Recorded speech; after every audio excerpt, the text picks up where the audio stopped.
इतिहास संशोधक इंद्रजित सावंत यांना आज एक ब्राह्मण विचारधारा असणारा प्रशांत कोरटकर, जो स्वतःला एक खूप मोठा परशुराम भक्त समजतो, त्यांनी फोन केला आणि या फोनवर अक्षरशः धमक्या दिल्या, तुला घरात घुसून मारेल, तुला हे करील ते करील, तू आमच्या देवेंद्र फडणवीसच्या राज्यामध्ये राहत आहे. मुळातच हिंदुत्वाची चादर पसरून त्याच्या खाली ब्राह्मणी कावा कसा वाढवण्याचा हा एक प्रयत्न आहे. हे आपण जर समजून घेतलं तर या फोन कॉल मध्ये जे ठळक मुद्दे आहे त्यामध्ये हे म्हणत आहे की छत्रपती संभाजी महाराज हे रंगील होते, हे इतिहासामध्ये सांगा. त्याचबरोबर जे जेम्स लेननी पुस्तकामध्ये लिहिलं आहे छत्रपती शिवाजी महाराजांचे बायोलॉजिकल गॉडफादर बद्दल, ते तुम्ही का सांगत नाही इतिहासात.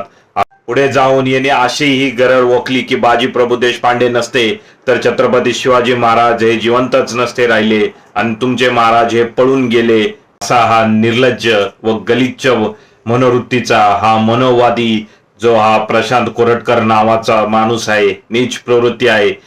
छत्रपती शिवाजी महाराजांनी समाजातील 18 पगड जाती व बलुतेदारांना सोबत घेऊन हिंदवी स्वराज्य उभारलं आणि हेच स्वराज्य पुढे त्यांनी विस्तारलं. यामध्ये अनेकांनी कालांतरांनी फितुरी केली, ज्यामध्ये विविध जातीचे लोक होते, ज्यामध्ये मराठाही फितूर होते, ब्राह्मणही फितूर होते.